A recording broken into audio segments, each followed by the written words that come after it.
Este, Galasan, Elito, Osio. Great job on some of our chocolate languages here in Oklahoma. Again, Yoney Spencer, AZD, Doc, I hate Eddie Day. Houston, I hate Diku. Dikatona, Jeanette, anyway, Steve, Ziltopina, Knockout. So now, good morning, everybody. Introduce you to my language, which is Yuchi. I have been practicing, acquiring the Yuchi language for the past 13, 14 years. Growing up, I didn't know sentences, phrases, but I just knew words, commands. Hanging out with my grandma, my great-grandmother, who Greg was talking about. I am just one of 4 sitting chiefs at our ceremonial ground, which is POCAT, in Kellyville, Oklahoma, about 30 minutes west of here. I've been in the chief position for about 4 years now, which was appointed by the previous chief who stepped down due to health issues. But I've been actively involved in my ceremonial ground since I was out the womb. I became very like a master apprentice type deal with medicines, with our songs, setting with Newman Little Bear, my great uncle Simon Harry, who's still one of the oldest chiefs in the ceremonial grounds, I believe, at 97 years old, or fixing to be 97, one of those. And I'm very humbled and appreciative y'all having me here amongst the scholars. I appreciate y'all to open y'all's ears and see what else y'all can learn forward.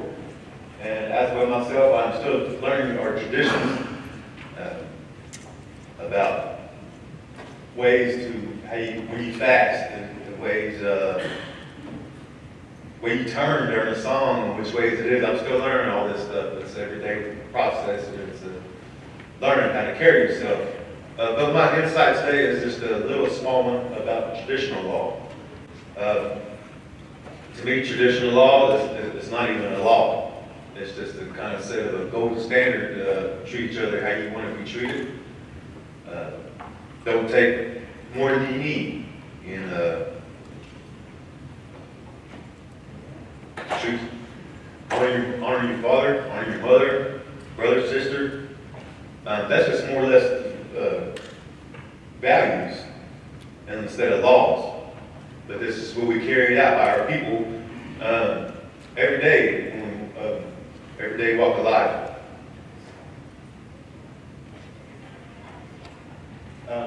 Traditional law pertains to life and living with life. Our life is our language, our culture, and culture is just a way of living. And it's living along with life. Earth, Mother Nature, water. Water is a big importance into our herbs, trees is very important into our ceremony and our traditions. It's getting a little somewhat harder today, and modern today, about acquiring our medicines and our herbs. And still in 2019, we still have problems, people trying to run us off public property. Side of the road, we have medicines that you have to go far off in the woods and look for, and there's some that just grow right off Highway 66, 10 feet off the ditch. And we're having problems with that still today. 2019, getting ran off, getting harassed by law enforcement. Just last year and the year before and the year before that, this makes about 4 years in a row that I have taken these youth that we, like I was telling you, like a master apprentice type deal, we show them more medicines and trees and the time to use them. And then last year we got stopped by highway patrolmen, and they proceeded to question me. I had these boys, 14 and under, 13, 12, digging with a piece of grass, most people. But it's very important to us, and he stopped us and had us sit on the side of the road for 30 minutes. I told the boys, keep digging until you makes a move or whatever. No confrontation was ever happened because I have permission from the landowner between the county and his personal property. So he goes to the neighbors and asks them who I am. I say, yes, the guy comes here every year and goes on his way. That's just that talk about living with our mother Earth, Mother Nature. A tree, the weeping willow tree, I guess it's called, Yoney, as we say in Yuchi, is a very importance to our covering of our arbors, of our home places out there. And we have 23 camps at my ceremonial ground, and each one has, 150 to 100 family members in there during our Iapeni. And so when people come to help from all over, we help each other's camp, we go cut willow with them, and then we had somebody get shot with a shotgun in the air, tell them get off their land. Again, we're on public property. Again, we have a written letter from the city saying that we can be there. And it's just people thinking they own the land and owning trees, in which they don't. Nobody does. That's what we're talking about, traditional law. Everybody has a right to their herbs, everybody has a right to their medicines, everybody has a right to practice their religion and their language. We do have an order of ranking that balances. This is older than a piece of paper of our laws and the way we live. This is older than the United States of America. This is older than the Constitution. Nothing was written. Everything is passed down orally, and to acknowledge it, to learn it orally, you have to be there continuously, year in, year out, week in and week in and out, week in, week out. But we have a chief, and we have a committee or a council who is appointed by the chief. At my ground, we have 4 chiefs, and we have 4 council members who is appointed by the first chief. In some grounds, I think most of them have 2 Pico Bob land, and maybe 2 council. In our ground, we have our po' boys, who I was telling y'all about. It's kind of the master apprentice in learning medicines and trees, herbs, and songs. And the po' boys also are our police. They kind of patrol the ground, take care of the fire, take care of our elders, and things like that. They pretty much do everything. They're runners. And then we have our members. Our members usually go to our committee, our council, about outside the ground problems. For instance, if Greg's camp was laid over in my camp, I got to go to a committee member. There is laws and ways that was passed down. These are made up by the councilman. The laws are made up by the councilman and the chief, and a medicine man, or and just the whole group, or just the chief himself. And these po' boys are usually preteens or in teenager stage, to try to get them to keep them to our ceremonial grounds, to try to keep them that they have a place to be, to know that they're important. Again, the golden rule, try to teach how you want to be treated. Our council and committeemen usually deal, like I said, with outside problems outside the ground. Anything that, pertaining to nowadays is money. Some have bathrooms, electricity, running water. That's from our ground, we just have running water. That's the only thing we have. We just use lanterns and fireplaces to keep our place lit up.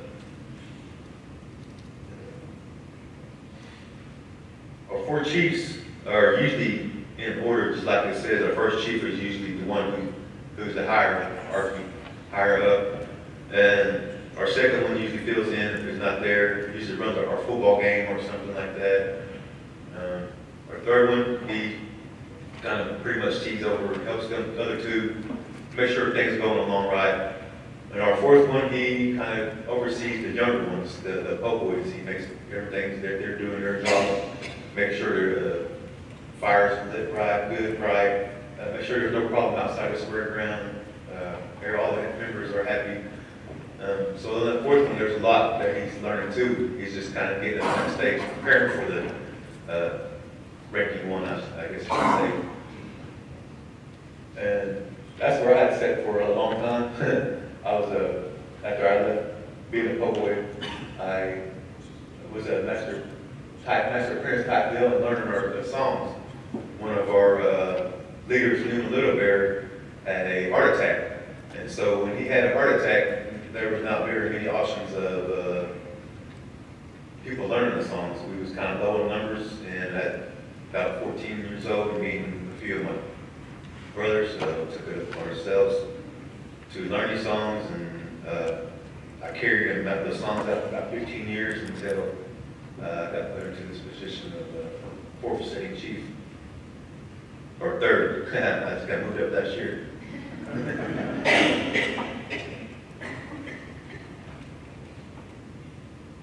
Like I was saying, who come up with the laws? Go handle it. God, He gave us our laws from our ceremonials. He gave us our structure, and He passed it down from generation to generation to our law plan, which is our Miko, or chief. And our committee, I was already went over this, the committee is appointed by the chief. And each tribal town is different, like I explained earlier. The amount of leaders, who can lead, which clan they can lead from, which arbor they come from the set. My grandma had 3 arbors, and I believe, correct me if I'm wrong, Cherokee, I think, had 7. Right? And Creeks had 4. And it's usually, the leaders are usually appointed by previous leaders, and that does a lot with your arbor ground.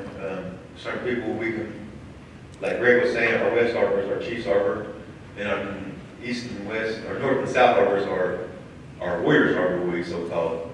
But our south arbor, that's where our medicine men get picked from, and that's where they sit, that's where their family comes from, and was previously taught by the fourth chief or somebody like that.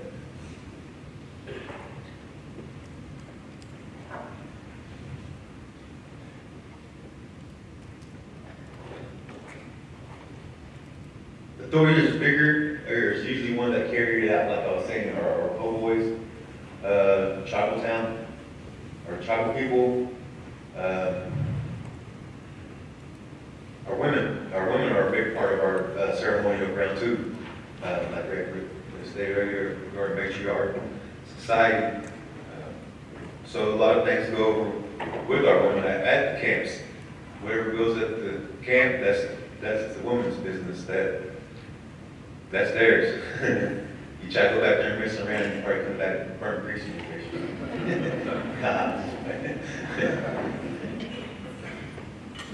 But that's when we use. We also use our women for medicine. Some of them are. Greg's grandmother was a medicine woman. Like I said, we are a mixture of society. But men and women make different medicines. They carry different medicines. But at the ground, everything is taken care of by the men folk. Outside the ground is taken care of by the women. And so when we all come together, it works really well.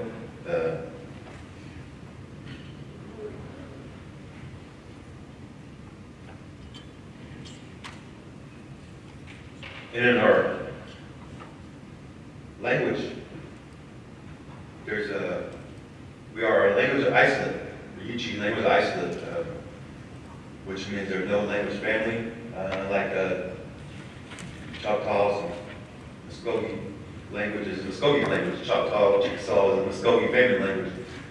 And like I say, Chukey is Creek word for rabbit. And then Chukey is Choctaw. And that's a pretty similar language with a rabbit. And Yuchi is Sajwani. So there's a major difference there in our language. See, with this traditional law, is to maintain the order of life, to keep order, checks and balances. Can't we have people running crazy or have one thinking they're higher than the other? Just like today's society, we still struggle with that. It's a right to our food, herbs, and medicine.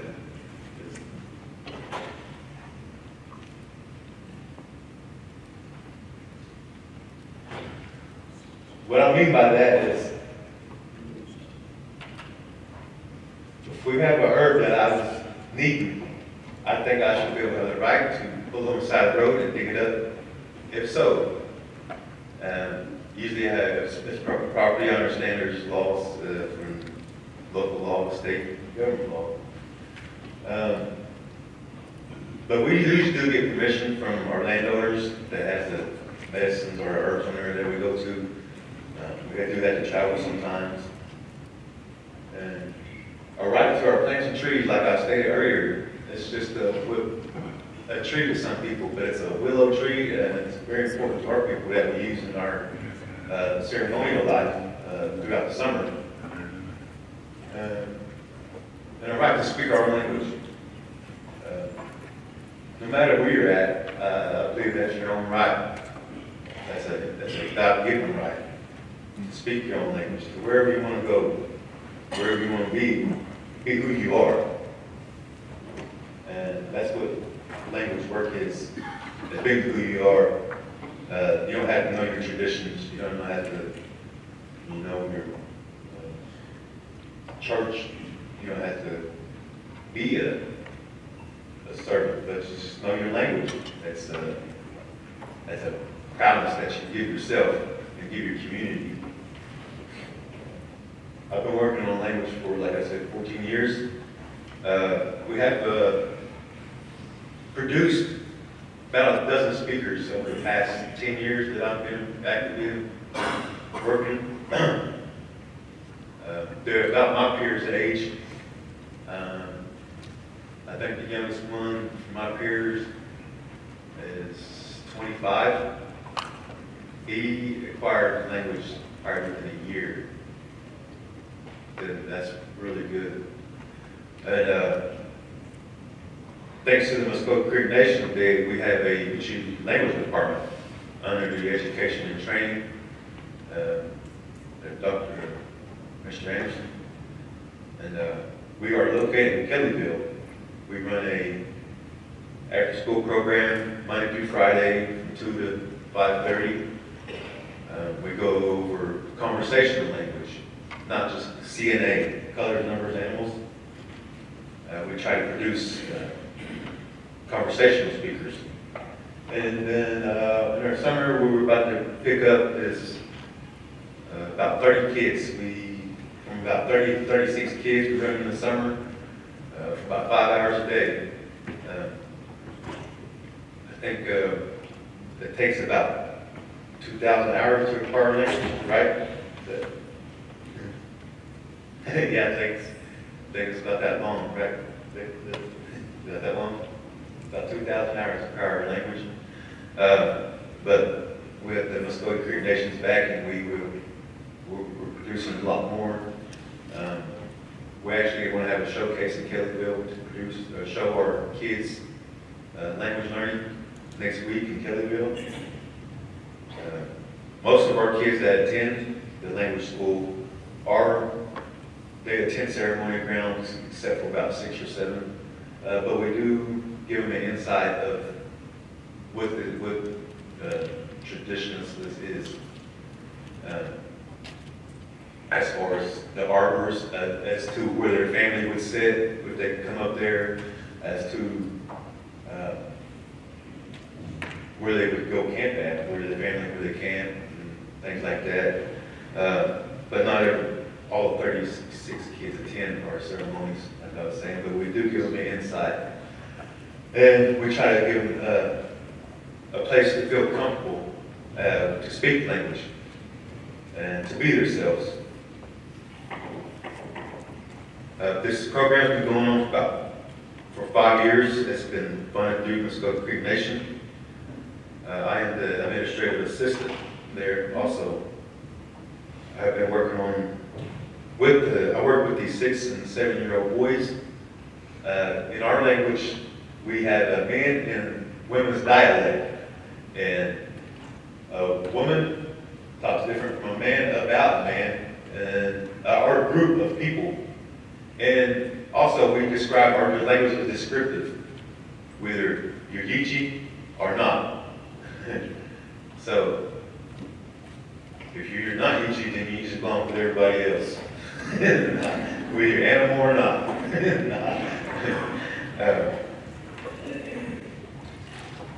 But I really appreciate y'all being here and opening y'all's ears and taking your time out and listening to me.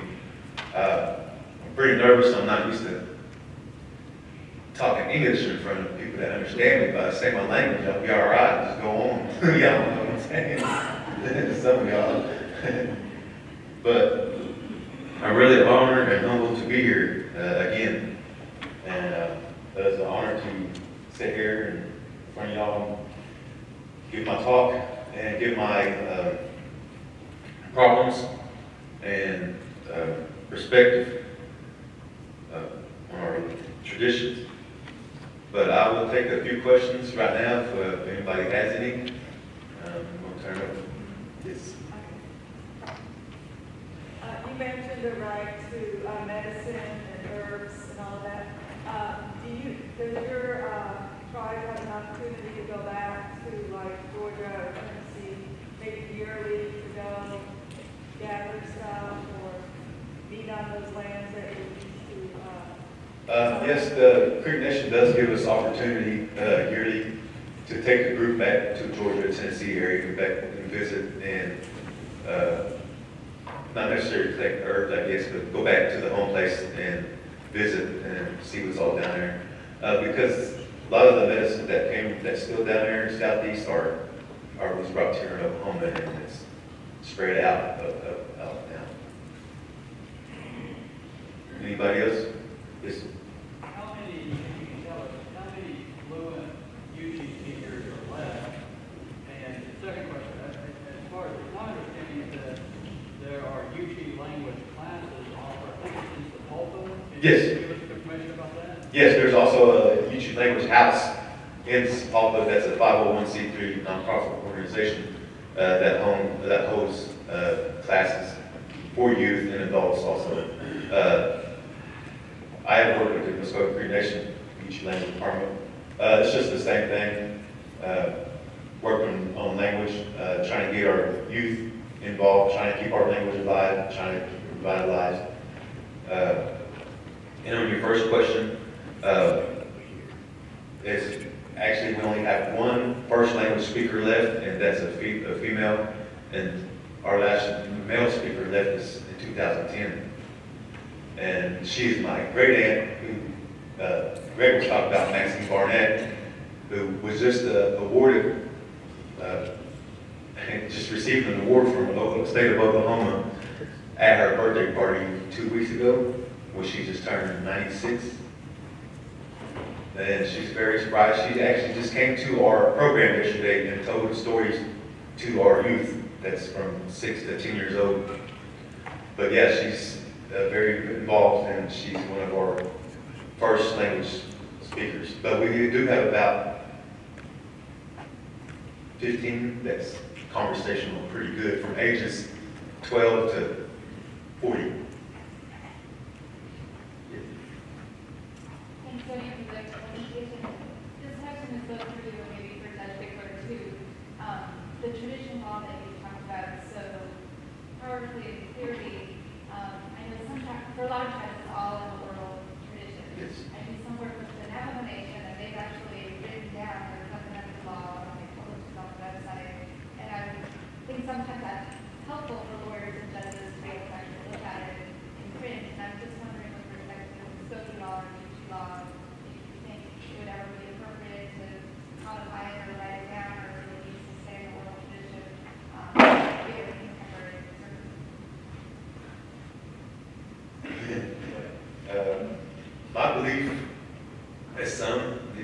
control, some of these could be written down, exactly, yes, because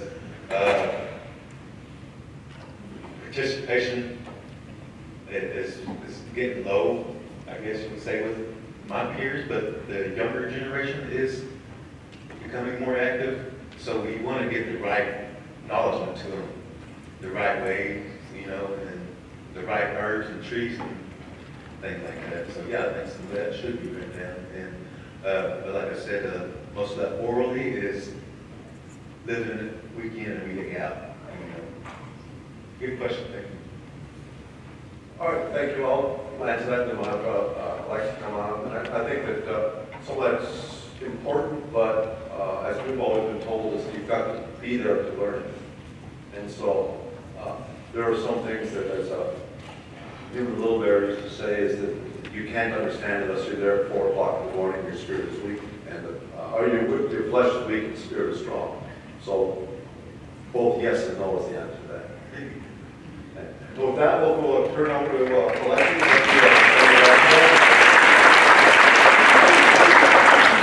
And I'll kind of introduce to Alexey Tsykarev. I'm very happy he's able to be here. We'll let him go for a while.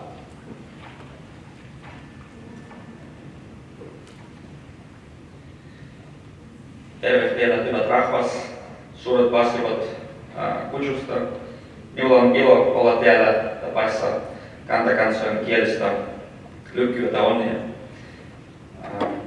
I would like to first of all thank Judge Bigler and all the organizers for the opportunity to speak before you about indigenous languages and in particular my own language, Karelian language, in which I just said a couple of words. It is at the same time easy and difficult to speak about the languages as I just stepped down from the expert mechanism the other day and all these thoughts are still fresh in my mind. But it's not very easy since English is unfortunately not one of my strengths, and I'm trying to be as much as possible to do yes to the United States to have full immersion in English. In addition to my this year's commitment to learn another dialect of the Karelian language, the Livi dialect, which is spoken in the southern Karelia, area of the traditional residence of my people. I would like to also advertise an article which I was happy to co-author with my colleague Kristen Carpenter, Professor Carpenter from the University of Colorado, and I believe this article, Languages, Indigenous Languages as a Human Right, will be published by the end of this year in the Journal of the University of California, Los Angeles. And in that article, this article is an attempt to provide a theoretical background for international framework of indigenous languages, but also an attempt to analyze from a Russian-American perspective on how to best approach indigenous languages to make them, to make the policies more meaningful. Just last week, I participated in the Permanent Forum on Indigenous Issues and was interviewed by the UN radio. So they asked me why we actually need to preserve indigenous languages. Why shouldn't we just apply a biological approach? So languages could die as every living being. And I also participated a couple of months ago in a conference, a language conference, in the Russian island of Sakhalin in the Far East. And there was a speaker there who said that perhaps languages are really dying and we cannot do anything about that. So we can just, for example, use indigenous languages as Latin language is used in the medicine, for instance. So we can use indigenous languages in certain spheres, like for example in reindeer husbandry, where indigenous vocabulary is very useful.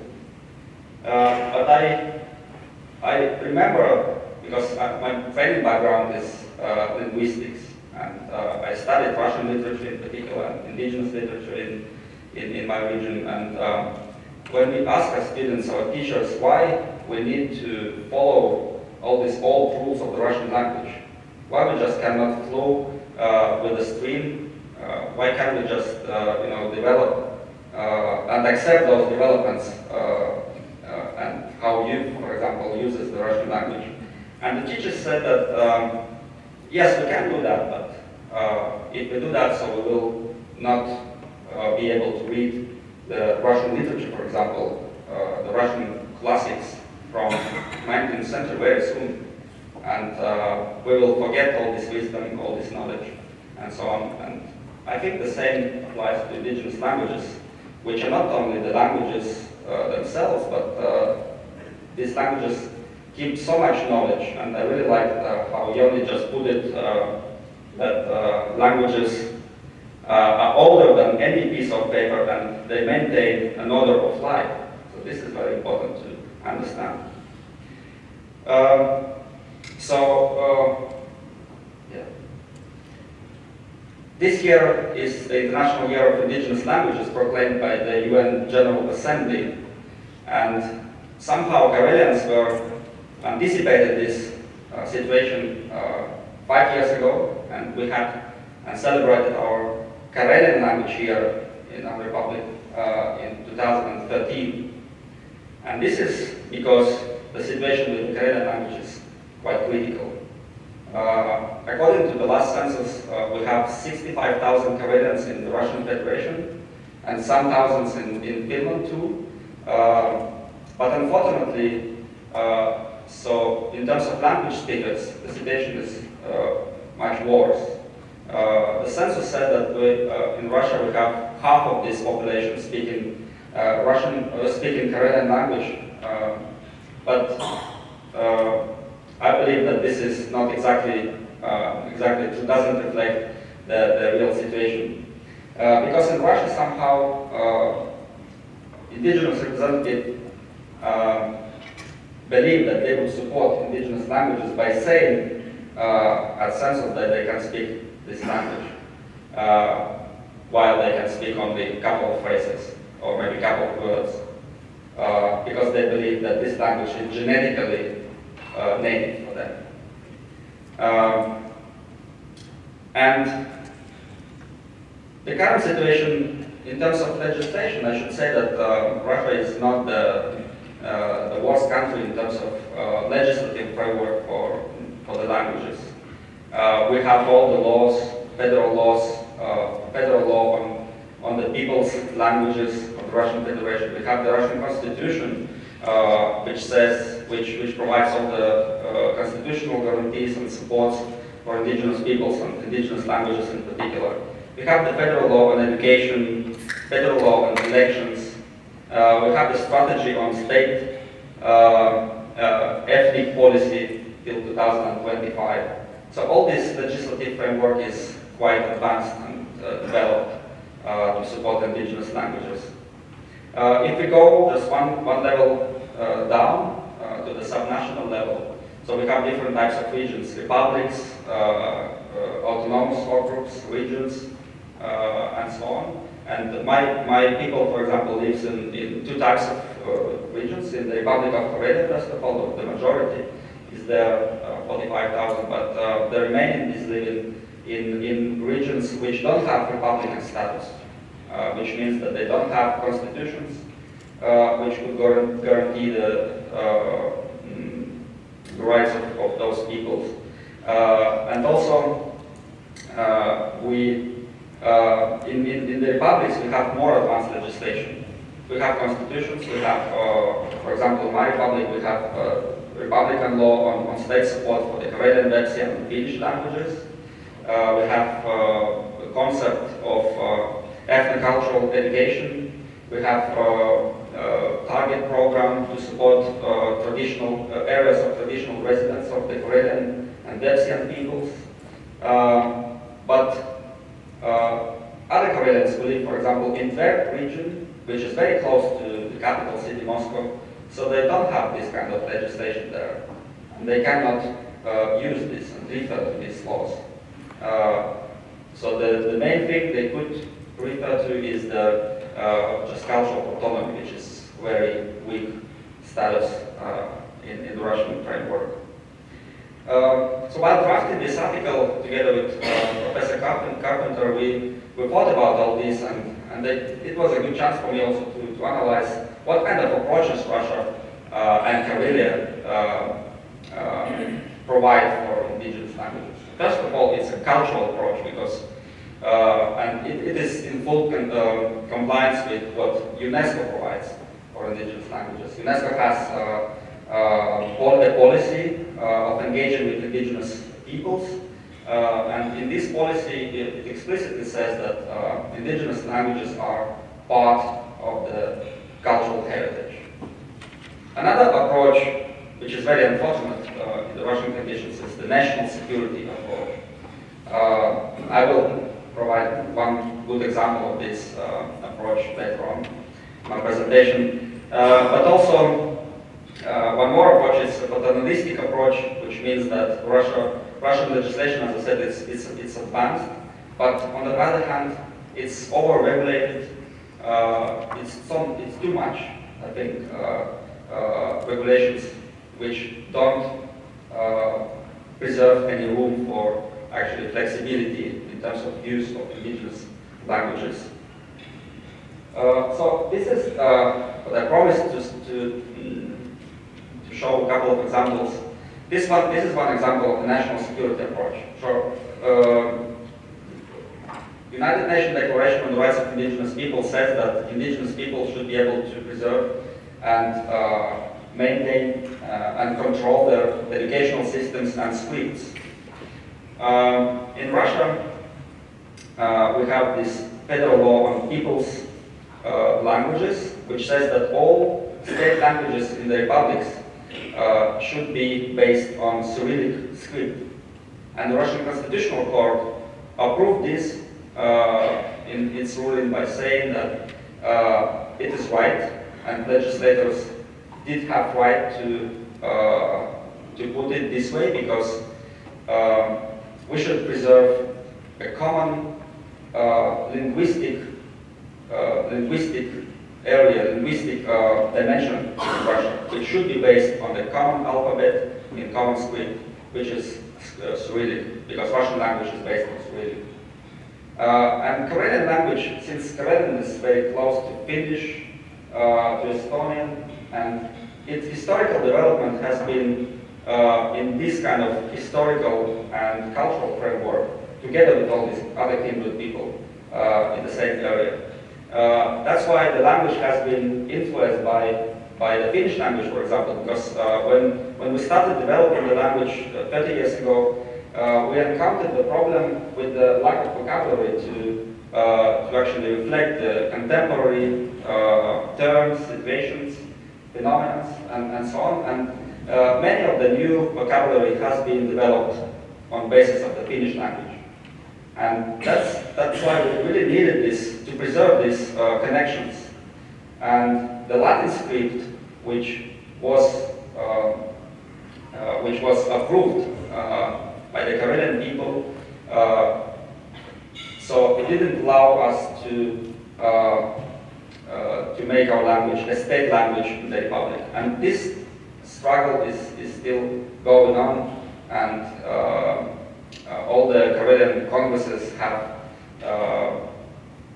always stated that we still strive to this state status for the Karelian language. But why actually Russia doesn't want for the Karelian language to allow this state status on basis of the Latin script? Because of the national security approach. Karelia has 800 kilometers of shared borders with Finland. Finland does a lot of cooperation with NATO countries, with the US, with other Nordic countries. And because the languages are so similar, people in Moscow think that it would be a threat for national security of the Russian Federation. So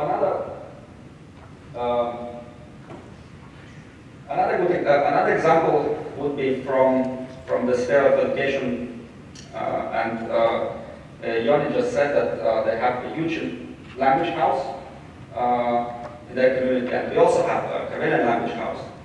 Actually, it's one of the best practices, and I would say that all these best practices which relate to indigenous languages are mostly those practices which are established by indigenous peoples themselves.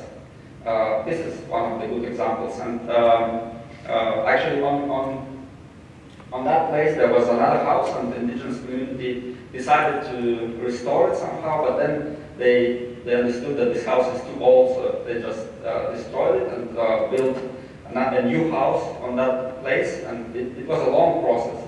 It took years, and many people at some stages got frustrated because it was too long, but the core people from that community, so they preserved, yes, they preserved the faith in this project. So they just mobilized the whole community there in the village of Yoney,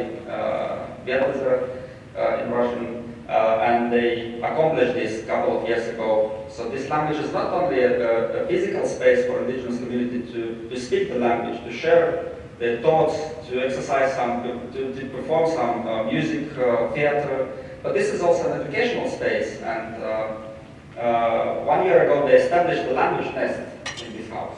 So this methodology of language nest was created by Maoris in New Zealand, and then this method went to Hawaii, to Finland, and actually from Finland it came down to Karelia to this language house. And in the beginning of this project, people of this village were not really confident, so they were afraid if these teachers there are like good teachers and so on. And now they have a queue, like people line like years before. So when the kid is born, when somebody is born, a kid is born, so they already go to sign in to the line, and the line is even longer than to the public kindergarten in this village right now. But this development is very new now, because I remember times like 10 years ago when we started to introduce to the Russian government this project of language nest and this method. So the government was very reluctant. They said that this is not something we can just put to our service, because Russia is a multinational, multi-ethnic country. We just cannot take something from New Zealand or Finland and put it here to grow. And we had this 10 years of struggle, 10 years we tried to prove that this method is not a segregation of kids, because they said that this is a segregation. This is something which gets kids less competitive to other kids who grow up in a Russian environment, language environment. And right last month, I just heard that the Federal Minister for Interethnic Relations at the opening ceremony of the International Year of Indigenous Languages in Russia said that language nest is such a good method, so we will use it here in Russia. So it took 10 years to prove. And I believe that the International Year of Indigenous Languages, one of the most powerful results in Russia is this situation with language nest. We also have a lot of different community-led projects, which are, because many indigenous peoples and government officials say that education is the most important sphere where indigenous languages should be preserved. But there are others too: the media, the internet, cyberspace, government. The public administration courts, for instance, but also. I just read an interview of the director of the Institute of Linguistics of the Russian Federation, who said that for those languages which have like little number of speakers, education is probably not the most powerful thing how to preserve the language. So most powerful will be community-based projects which are supported and created by the communities themselves. And we have many of these like people put speakers to cars in the languages. Some others develop office production to visualize the language, to restore the pride and confidence in the language. I just was asked last month at the conference in the Colorado University by some people that how do you think we can restore the pride in the language, the confidence of the people in this language? And this is a very legitimate question, because in my community, for example, we have many parents who don't believe their kids really need Karelian language in their future. And they abandon the language. They don't speak the language by purpose. And I would like to show this, anticipated the next presentation already. So we translated the UN Declaration on the Rights of Indigenous Peoples in our language. And many other peoples follow this example of Russia. And I think this project is about a restoration of confidence in the language, restoration of image and prestige of this language. Because if such complex documents with very serious terminology could be translated in the language, it means that the language has a future. And people, we can see the consequences, the results of this policy.